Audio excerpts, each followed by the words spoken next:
Episode 1 की शुरुआत 12 नवंबर 1983 से होती है। विल अपसाइड डाउन में कैसल बायर्स के अंदर है और गाना गा रहा होता है। यह दृश्य बिल्कुल सीजन 1 के समय से जुड़ा है, जब विल गायब हुआ था। विल बचने की कोशिश करता है, लेकिन डेमोगॉर्गन बहुत तेज और ताकतवर होता है। वह उसे सीधे वेकना के पास ले जाता है, जहां वेकना विल के शरीर में कुछ डालता है। इससे यह साफ होता है कि विल और वेकना के बीच हाइव माइंड कनेक्शन है। वर्तमान समय में कहानी 3 नवंबर 1987 पर आ जाती है। हॉली अब बड़ी हो चुकी है और बायर्स परिवार व्हीलर्स के घर में रह रहा होता है। ब्रेकफास्ट का दृश्य काफी अव्यवस्थित होता है और टेड और करेन दोनों इसका दबाव महसूस कर रहे होते हैं। हॉकिंस पूरी तरह क्वारंटीन में है। सेना ने शहर को अपने नियंत्रण में ले लिया है और भूकंप से बने बड़े गड्ढों को मेटल प्लेट्स से ढक दिया है। बच्चे इन प्लेट्स पर स्केटिंग कर रहे हैं, जो सैनिकों को बिल्कुल पसंद नहीं आता। साथ ही सभी के लिए मैंडेटरी मेडिकल चेकअप्स भी चल रहे हैं। रॉबिन अब स्टीव के साथ रेडियो डीजे के रूप में काम कर रही है और अपनी 500वीं ब्रॉडकास्ट का जश्न मना रही है। वह लोगों को मिलिट्री जोन से दूर रहने की चेतावनी देती है, लेकिन अचानक रेडियो सिग्नल खराब हो जाता है। जोनाथन और नैन्सी मदद के लिए आ जाते हैं।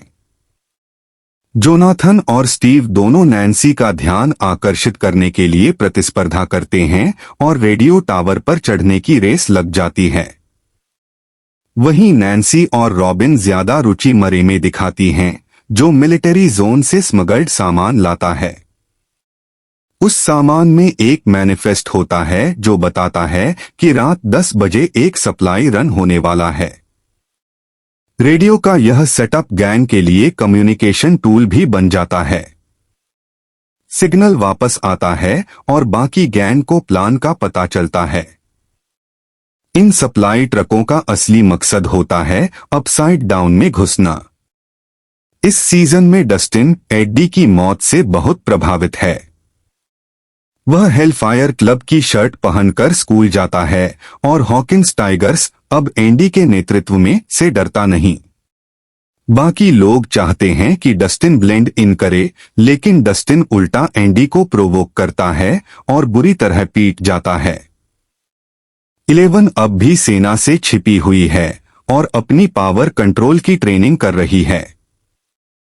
हॉपर और जॉयस उसकी मदद कर रहे हैं, लेकिन दोनों को चिंता है कि 11 अपनी सीमा से ज्यादा खुद को धकेल रही है।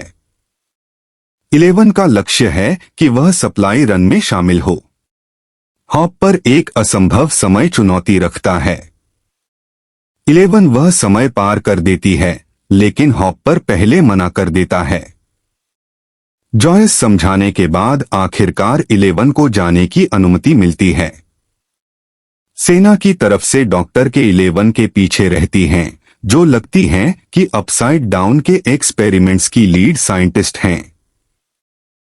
वहीं हॉली एक अजीब आदमी को देखती रहती है, जिसे वह मिस्टर वाटसिट कहती है।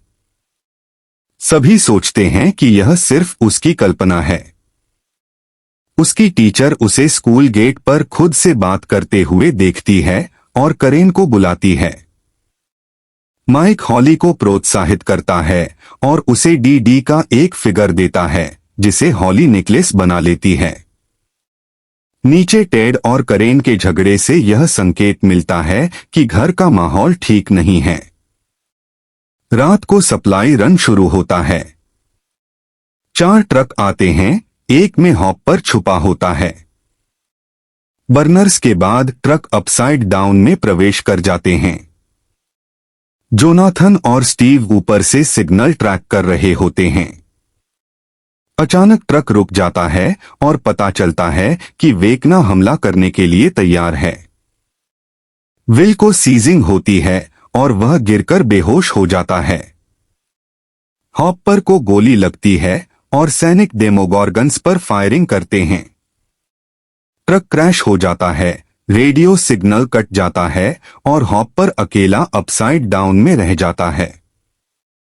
जब विल होश में आता है, उसे लगता है कि डेमोगॉर्गन व्हीलर्स के घर की ओर बढ़ रहा है। सब लोग उन्हें बचाने दौड़ते हैं, लेकिन हॉली के कमरे की छत में गेट खुलता है और एक डेमोगॉर्गन बाहर निकल आता है।